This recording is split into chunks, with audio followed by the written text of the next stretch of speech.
மூன்றாவது பதிகம் என்று பார்த்தால் கண்கள் சிவந்து பெரியவா என்கிற பதிகம். இந்த பதிகத்திலே ஆழ்வார் பகவானுக்கு சேஷபூதன்னு முன்பு சொல்லப்பட்ட அந்த ஜீவாத்மா அவன் தேகாதிகளை காட்டிலும் விலக்ஷணம், அவன் ஞானமே வடிவமானவன், ஆனந்தமே வடிவமானவன் என்று எடுத்து காட்டுகிறார். இந்த உடம்போ பிராணனோ மனசோ இதெல்லாம் ஆத்மா கிடையாது, இவைகளுக்கெல்லாம் அப்பாற்பட்டனாய் வேறுபட்டவனாய் இருக்கக்கூடியவன்தான் என்று இந்த ஆத்மஸ்வரூபம் தேகாதி விலக்ஷணம் என்பதை எடுத்து காட்டினார். அடுத்த பதிகம் கருமாணிக்க மலை என்கிற பதிகத்திலே பார்த்தோமானால் அனன்யாருக சேஷத்துவத்தை நிஷ்கர்ஷித்து காட்டுகிறார் என்று சொல்லுவதுண்டு. அதாவது நான் பகவானுக்கு அடியவன் இல்லை, பகவானுக்கு மட்டுமே அடியவன் என்ன, அந்த பகவானுக்கு மட்டுமே என்கிற அந்த அனன்யார்ஹத்வத்தை எடுத்து நிஷ்கர்ஷித்து காட்டினார் இங்கே ஆழ்வார். ஆக இப்படி இந்த 4 பதிகங்கள் மூலமாக பயிலேறு கண்கரு என்கிற 4 பதிகங்கள் மூலமாக பகவானுக்கு சேஷப்பட்டவன், பகவானுக்கே சேஷப்பட்டவன், அடியார்களுக்கும் சேஷப்பட்டவன், இவன் தேகாதிகளை காட்டிலும் வேறுபட்டவன் என்று இப்படி ஜீவாத்மஸ்வரூபம் நிஷ்கர்ஷித்து காட்டப்பட்டது என்று பார்த்தோம். இப்போ இந்த சதஸிலே பார்த்தோமானால் ஒரு சில கேள்விகள், அதற்கு சரியான பதில்கள், சமாதானங்கள் இதெல்லாமும் நேர்ந்தது. இப்போ ஆழ்வார் இங்கே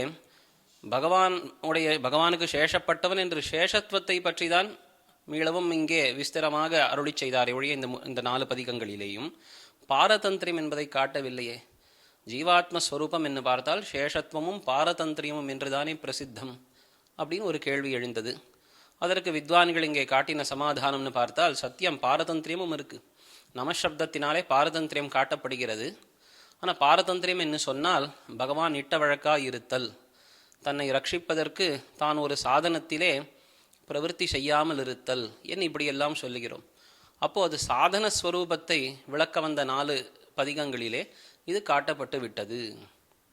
அல்லது புருஷார்த்த ஸ்வரூபத்தை காட்டும் பொழுது அந்த பதிகங்களிலே இது காட்டப்பட்டுள்ளது என்று நாம் கொள்ளலாம் என்று ஒரு சமாதானம். அல்லது பாரதந்திரம் என்று சொன்னால் சேஷத்துவத்தினுடைய அடுத்த நிலை என்று ஆச்சாரிய ஹிருதயத்திலே மணவாள மாமனிகள் காட்டினபடி பார்த்தோமானால் சேஷத்துவம் சொன்ன போதே அதனுடைய அடுத்த நிலையான பாரதந்திரியமும் காட்டப்பட்டது என்றும் கொள்ளலாம் என்று இப்படி பார்த்தோம். அது மட்டுமில்லை, இந்த பாகவத சேஷத்துவம் என்று சொன்னால் அது எங்கே நாம் அனுசந்திக்கணும்? பிரணவத்திலே பார்த்தோமானால் பகவானுக்கு மட்டுமே சேஷபூதன் இருக்கே. அப்போ நான் அடியார்களுக்கும் அடியவன் என்று சொன்னால் அது விரோதிக்காதோ என்று கேள்வி வர, இல்லை அதுவும் விரோதியாது. பகவான் என்று சொல்லும் பொழுது அங்கே பகவானுடைய அடியார்களும் அங்கே சேர்த்து நாம் கொள்ள வேண்டியது. இதை எங்கே அனுசந்திக்க வேண்டும் என்று பார்த்தால் இதை அகாரத்திலே அனுசந்திக்கலாம், அல்லது முமுட்சுப்படியிலே காட்டினது போலே நமசப்த அர்த்தத்திலே அனுசந்திக்கலாம். அதை தான் முமுட்சுப்படியிலே கந்தல் கழிந்த விடத்திலே இதை அனுசந்திப்பது என்றெல்லாம் காட்டியிருக்கார். இதிலே பாகவத சேஷத்துவமும் அனுசந்தேயம் என்று காட்டியிருக்கார். அதனால் அதற்கும் விரோதம் வாராது என்று இப்படி ஒரு சில பிரமேயங்களை பற்றிய விசாரம் இந்த முதல் வாக்கியார்த்தத்திலே நடந்தது. 2வது வாக்கியார்த்தம் என்ன பார்த்தால் அது ஸ்ரீ பி.டி. சேஷாத்ரி சுவாமி அவர் அருளி செய்த ஒரு விஷயம். அவர் 10ஆம் பத்து திருவாய்மொழியினுடைய 10ஆம் பத்தின் சாராம்சம் என்கிற விஷயத்திலே அவர் உபன்யசித்தார். ஆச்சாரிய ஹிருதயக்காரர் திருவாய்மொழியினுடைய 10 பத்துக்கள், அதாவது 10 சதகங்களுக்கும் ஒரு பிரமேயத்தை அருளி செய்திருக்கார், பரத்வம் தொடங்கி.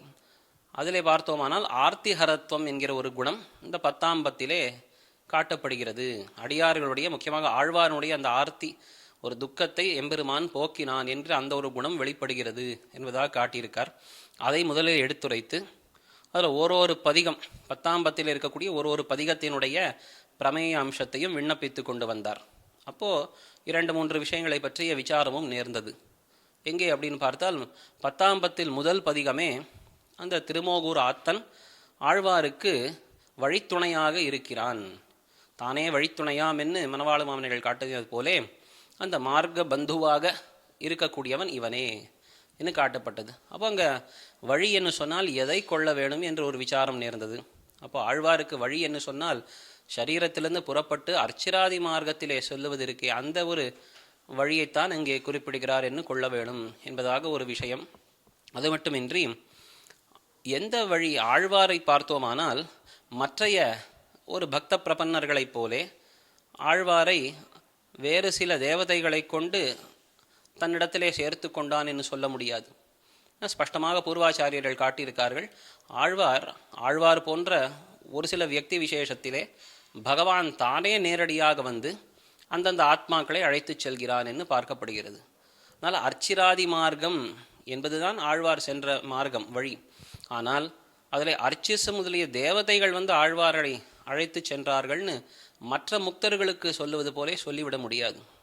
ஆழ்வார் என்கிற அந்த ஒரு முக்தாத்மா மிகவும் விலட்சணமானவர் என்கிறபடியால் அவர் விஷயத்திலே பகவான் தானே வந்து அவரை இந்த லோகத்திலிருந்து அந்த அர்ச்சிராதி மார்க்கத்தின் வழியாக பரமபதத்திற்கு அழைத்து சென்றான் என்பதாக அந்த ஒரு விஷயமும் இங்கே விசாரிக்கப்பட்டிருந்தது.